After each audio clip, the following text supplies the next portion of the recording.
Okay, in front of me is yet another new alarm.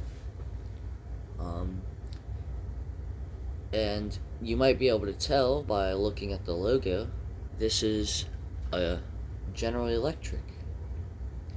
Um, and well, if you know about General Electric, you would say this is an 8201-401C, which you're sort of correct about that, but I'll get more into that after we're done looking at the box. Because the box is what's going to tell you what this model is. So, this looks exactly like the Black& Decker boxes I know, but that's because this was GE's very last model that we know of. These came after the 8201-401Cs. These are the SMK6 M1s, which sounds a lot similar to the SMK6D M1, which is Black& Decker. But like I said, I'll get more into the alarm after I'm done showing the box. But I can assure you this is GE because it has the General Electric logo. So this kind of explains the timeline here of when they were switching to Black& Decker. And the inside of the detector I'll also show you, and that'll explain a lot about that timeline too. This video is going to be a little longer because, as some of you guys might know, GE is my favorite brand out of all of them. They made my most prized alarms, and and I know a lot about them, so like I said, a long video most likely. So this alarm was used. You probably saw it on eBay. The seller was selling it for pretty darn cheap. But one day I saw that he had gave an offer, sent an offer to everyone.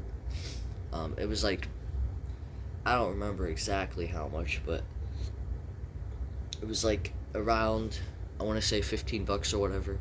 And I was like, oh, that's cheap. And I've been needing an 8201-401C for a while.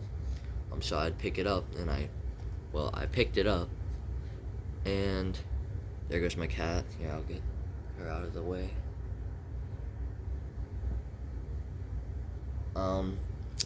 So I picked it up, and it took a little while to ship, I'm not gonna lie, but to ship, to be delivered, but no big deal. So like I said, this was used with the box, and I know it's used because not only did they say it, but on the back you can see where I'm guessing a rafter would have been, where they would have installed it on a rafter, because it's a lot it's different color than this, and that's not normal. And also the part where the screw would go in is a little bit damaged, so it's another reason I'm guessing that it was installed using that side. Anyway, but they kept the manual and all that. This is just a thing you would stick on the smoke detector, but I'm not gonna do that.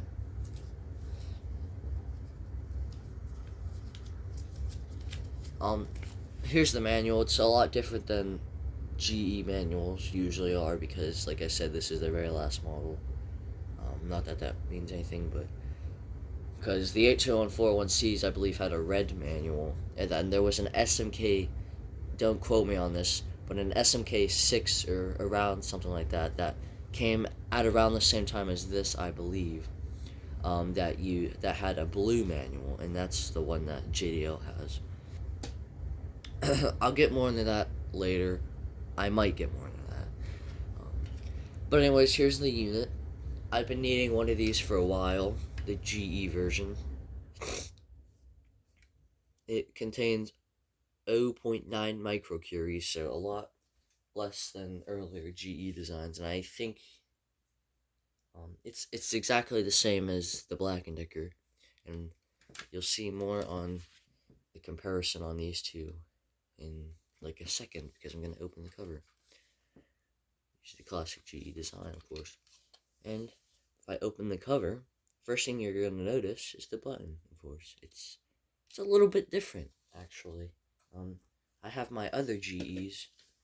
I'll use the GE that's closest in the timeline that I have.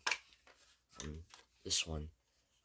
If you look at the buttons, this one has a slightly different button, but not a very large difference.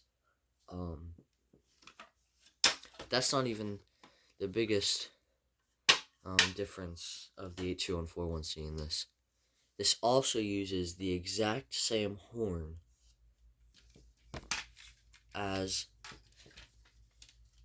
the Black & Deckers did. Of course, it's got some things missing, like the sensitivity here is missing. But, yeah. So if you want to look at that a little closer, you can pause. The sensing chamber is, of course, plastic. These later ones are plastic. There's nothing too crazy about that. Here, I get a better view for you of the label, which is also marked General Electric. You can pause if you want to read that. SMK6-M1. Okay, so let's give it a test.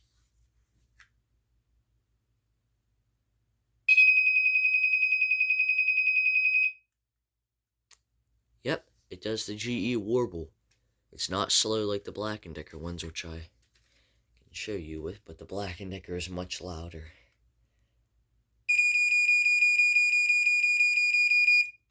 The Black & Decker is really loud. This one's actually, I don't know, there might be something wrong with the horn since it was used, so it's not very loud at all. I'm not going to show the manual, I'm going to be honest. The manual isn't that interesting. I don't think I've ever shown manuals. I checked in the manual. It just, it shows what a manual shows. It doesn't say anything about models, which is another reason why I think this is their very last detector, because usually it talks about models of detectors. So anyways, I think it's only fair for me to explain the timeline of GE here, and say where this one came in at. So GE started manufacturing detectors, I believe, around in 1975 with the GE 8201-001 12.6 volt battery unit. With now mine has a broken battery flag, but it would have a red battery flag. So they started manufacturing those, and I think they manufactured these until 76 or around then, whenever they replaced it with the 8201-101, which is another 12.6 volt unit that a lot of people do not know about. And then a little bit after, like in the same year, 1975, they started producing this model, which is very common. Definitely one of GE's most common, if not most common units. This is the 8202-001. And also exactly at the same time, I want to say, as this one, they also had a line cord model, the 8203-001, which is pretty darn rare. And then, like I said, they made the 8201-101, which if you didn't know, it was just this unit. It used this circuitry here, but it got rid of this mechanism.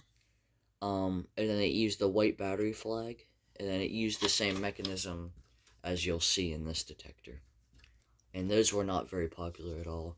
And there's only one person I know of that has one, and that was Game Alarm. And we haven't been able to see that in probably, I think, like 13 years. So we don't know if he still has it or not. Which actually, I don't know why I set that off to the side. And then they made, after that, a much more successful model, which is the 8201-201, which is also 12.6 volt. And they made these, and I want to say 77 or 78 around then, and these ones are very pretty popular. You definitely see these more in houses than, say, this model. Um,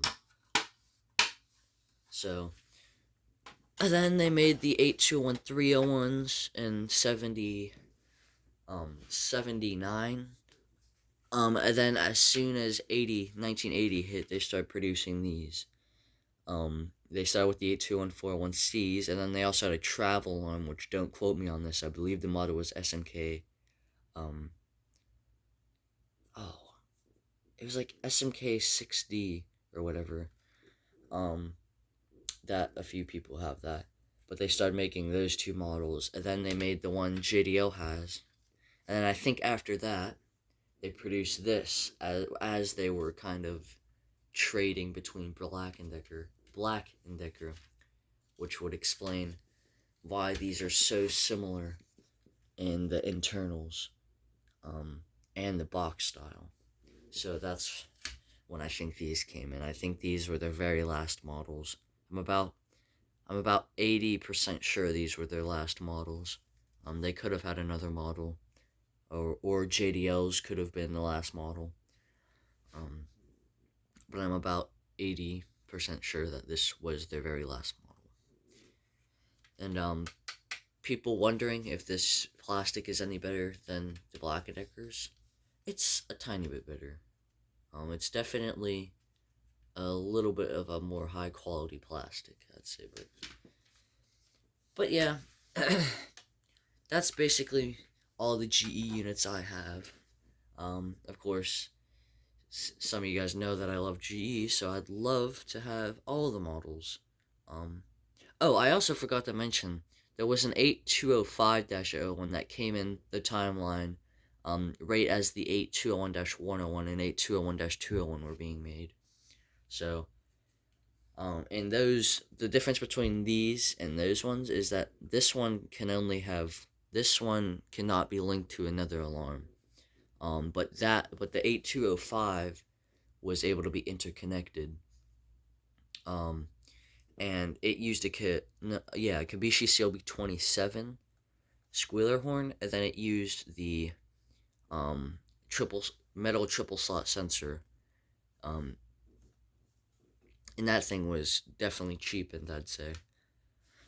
And 2 people have that one, that I know of. And that is, Dan Draga, aka Federal 3222 on YouTube.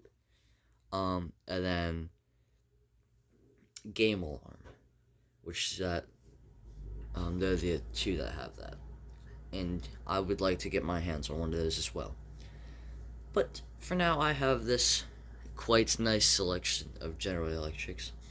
It kind of explains the GE timeline. And, yeah, so that was the video. I'll give this one more test, and then I'll see you in the next video.